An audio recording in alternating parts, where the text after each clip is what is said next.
Hi guys, welcome to it. So kaming mga humans ay mahilig mag-video. So record na lang na may kasamang movement. Dahil sobrang init na ngayon sa Earth at Holy Week na, kami mga humans ay sanay mabakasyon at naghahanap na ng iba, charot. Yung mapresyong lugar ba? Mapreskong lugar ba? Kaya naman, napag-desisyon na namin pumunta sa dagat para magpaitim, charis. Yung tipong kapos ka na sa budget pero go pa rin, only in the Philippines. Ang hirap naman mag-record, uy kakabulol-bulol na ako eh. So ayan na nga, yung isa namin kasama antok na antok pa at ayan nagkandauntog-untog na ang ulo dahil sa sobrang antok pero for the go pa rin. At dyan naman nagkukulito na dahil malapit na kami dyan makarating sa lugar na pupuntahan namin. Ayan, nag-aasara na mga humans at sobrang iingay na dyan. At kung kanina ay siya'y antok na antok, ngayon naman siya ay naglalapa na ng manok. Uy, ano yan, sawa. Ayan, sobrang iingay na para na silang mga palaka na ano ba, hindi wala pa pala kami sa tubig.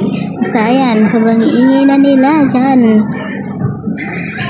At ayan naman, nakadaan kami ng bilihan ng pakwan. Ayan, nagtatalo-talo pa kung anong din ang kukunin nila. Lahat naman malalaki, same price din naman yan. At ayun na nga, ngiting tagumpay siya. Akala niya naman sobrang laki na nakuha niya. Dumating na nga ang mga human sa kanilang paroroonan at ayan, walang katapusang selfie. Ayan, nagkawalaan na nga ang mga human sa hinahanap nga namin dyan yung aming kubo at hindi namin makita at mas inulan namin ang mag-selfie pang-post ba sa Instagram or Facebook. Hihi. After 100 years nga, nakita na namin ang mga kasama namin. Ayan, busog-lusog na pala sila guys. Subo dito, subo doon, tawanan dito, tawanan dyan kami, naghahanap sa kanila. Ay, oh. Ang lalaki pa ng subo guys, oh, di may pagkakailang Pilipino, charot. Ano guys, matamis ba ang pakwa na kanina pinagtatalunan nyo kung alin ba ang pipiliin nyo? So ako nga, ang ginawa ko muna ay nag-video muna. Ay video. Ano ba? Basta yun, ipakita ko muna sa inyo guys itong view ba? View, ayan. Ang dami namin dyan baong guys na itlog. Sarap ng kain ng mga humans, oh. Ay, ang isa dyan ay naging instruction pa. Oh, subo doon, subo dito. Itong isa naging instruction, oh. Tapos na lang magsikain dyan ang mga humans. Kaya, ito, liligo na sila. Dala-dala ang kanilang maliit na salbabida na kanina pa nila pinagtatalunan yan.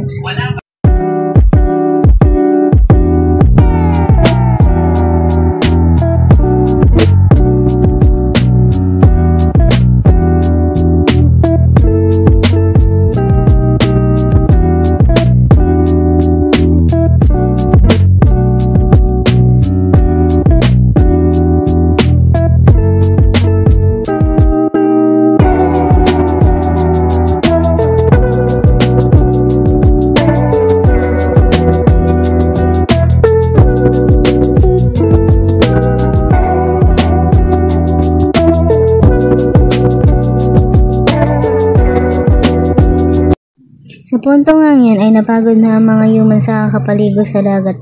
Nagsawa na. Kaya ayan, balik ulit sa kubo ang mga person. Ayan, lapang ulit. Hala, sige, at marami-rami pa ang uubusin. Sa punto nga yan ay nag-arkila ang mga humans ng video. Okay, at talaga naman may mga kasamang sigil. Kailangan mailabas ang talento at sayang naman eh. Kaya lang tingnan nyo, oh. Iisa lang ang mic ay nag-aagawan. Oh hala siya, give and take na lang at baka naman kayo ay magbugbugan pa yan kung sino sa inyo ang kakanta. Baka kayo makasira pa dyan. Ay hala, maiwan kayo dyan at wala tayong pambayad yan. Sa punto nga yan ay kami pauwi na at kinuha na ang aming service, charot. Hiniram lang namin yan sa may-ari ng resort at kailangan namin ilagay yung mga gamit namin at sobrang daming dala-dala. Ayan. Yung isang humans ay hinahanap ang kanyang tsinelas at nawawala. Hindi na malaman kung sino ba ang nagsuot. Hala, wag mo nang hanapin at hindi mo na makikita yun sa dami ng tao. Iniwan mo pa dun sa may pangpang ng dagat eh. Yung isa nga ay Diyos ko, sumakay-sakay pa. Ang bigat na ng dala-dala ay sumakay-sakay pa talaga siya. Yung isa nga ay kaway ng kaway sa camera. Natural na yun sa mga humans kapag nakakakita ng may nagbibideo ay talaga namang pa-cute ng todo-todo. Pero nakita ko nga dyan yung view, yung mga kubo lang pala, charis. Nalalakad na kami dyan sa moon, ang charot. Sa buhanginan pala. Sa sobrang tatagal ay tigil hinto. Ay, mali. Tigil lakad. At nako, picture ulit. Kanina nagsawa na ang kapicture, ngayon picture ulit. Baka may nakaligtaan pang view, charot.